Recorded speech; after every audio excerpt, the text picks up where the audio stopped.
Alrighty, so you want to know more about acoustic treatment? I'm going to give you a nice basic crash course for treating a room, as well as things to avoid. So if you're planning on recording vocals, mixing beats, or just mixing in general, then this video is definitely for you. Stick around, let's get it. What is up, everybody? It is your boy Farai. Thank you once again for tuning in, man. So pretty much today we're going to be doing, as I said, a basic crash course on acoustics for your bedroom, for if you've got a spare basement room or whatever that you're trying to treat. And I'll kind of give you some things to avoid, as well as things that are going to speed up your process in getting a better sound within your room. So right now, if you clap in your room and you get a flutter echo, right, which means it's like a little zingy sounding clap sound. You see this room is dead, so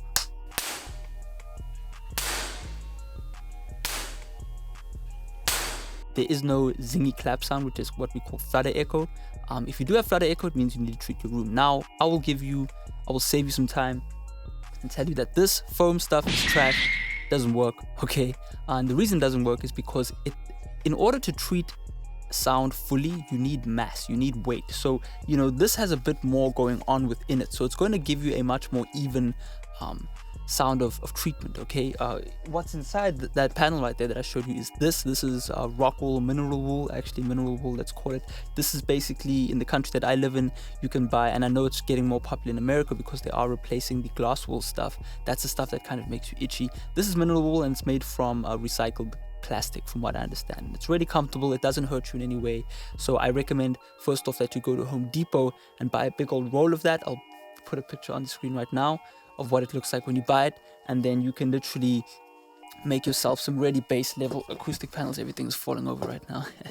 But you can make yourself some nice basic acoustic panels and get a good sound. But obviously we need to cover some theory first. So, first off, it depends what you're trying to do, okay? If you're trying to record vocals, I will highly recommend that you try and invest in some mineral wool panels. Even if you have to DIY them is cheap. There's so many videos on YouTube which show people how to do them for under 30 bucks a panel. And, having 4 of those is much better than having like 100 foam pieces from Amazon. And I know people are finessing on Amazon. They're selling you these packs of like 10 for like $100, which is such a ripoff, because that stuff that I have right there was what I had in my first studio, and I literally got that stuff from a mattress shop in an industrial area for probably like $8 for like a whole massive box, all right? And that treated literally the whole room that I used to mix in. And it didn't really do much in terms of acoustic treatment on your vocals, okay? So with that being said, I know, because that's what most people are always asking about. The second thing, which is actually the most important thing, is talking about your room, okay? So the thing that you need to understand is you need to firstly measure your room and understand if you can mix in that room, okay? So for example, if you have a room that is a perfect square, you're not going to be able to mix in that room, because what's going to happen is you're going to have what we call modal issues in your room, which basically means that depending on the size of your room, you're going to have huge emphasis added and then subtracted on certain frequencies, okay? So for example, you might have a room mode of, let's say, 80 hertz. So every time a bass note hits at 80 hertz, you get this huge kind of lift in volume, and that's really the room that's resonating that frequency, okay? Now, I'm not an acoustician, so I can't really go in depth on that. That's kind of the most I know, but I do know that you have to first measure your room, and then there is a software online that you can punch in your numbers, right? So if you're able to measure your height of your room, your width of your room, and then your length of your room, you'll be able to identify what issues are present in your room.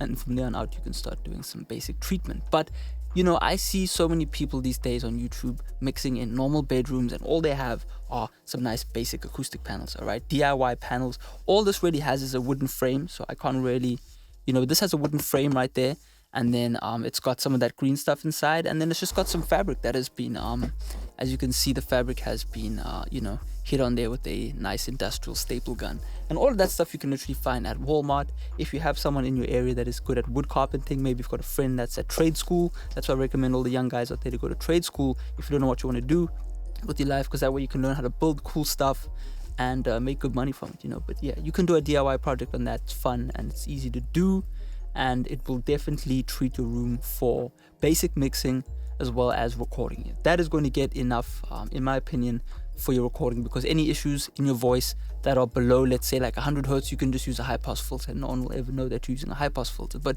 when you're in a bare room and you're recording your vocals and you have no treatment on, it's just bare walls, you know what it sounds like, right? It kind of sounds like there's this reverb in your vocals, and that really doesn't sound good. So you want to get something that's going to dampen. Now, if you really want to do ghetto acoustic treatment, what you can do is, this is what I used to recommend, is just to buy some really nice cheap thick blankets, and then every time you record, you figure out a way to kind of paste them on the walls.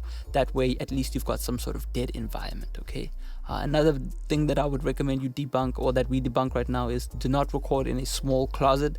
I've received records from people in the past, we do a lot of voiceover mixing here, of artists that record in closets, really small spaces, and you can literally just hear how much emphasis is added onto the lower mids, right? So like 300, 400 hertz, 500 hertz. It's just impossible to mix. The vocal never sounds good. It sounds uneven. And that's also another issue that you get with foam, right? Is people pack their rooms up with foam, and then the foam ends up treating more of the treble of your vocal. So it ends up sounding way more dull and way more bass heavy than, you know, what it would sound like in a nice natural room. So yeah, man, that's pretty much all I can tell you on this video right here, man. As I said, I'll recap. Get yourself some rock wool. I mean, some mineral wool. I always say rock wool when it's mineral wool. All right, this is nice recycled stuff. This is not going to run you more than like $20-$30 for a whole bag. I'm talking about like a roll of that stuff that's like really long. It's 10 meters. I mean, this is just a little piece right here. But, you know, it's good stuff, man. So definitely look into that. Go to Walmart. Get yourself some, I don't know what measurement these would be, but some really thin planks.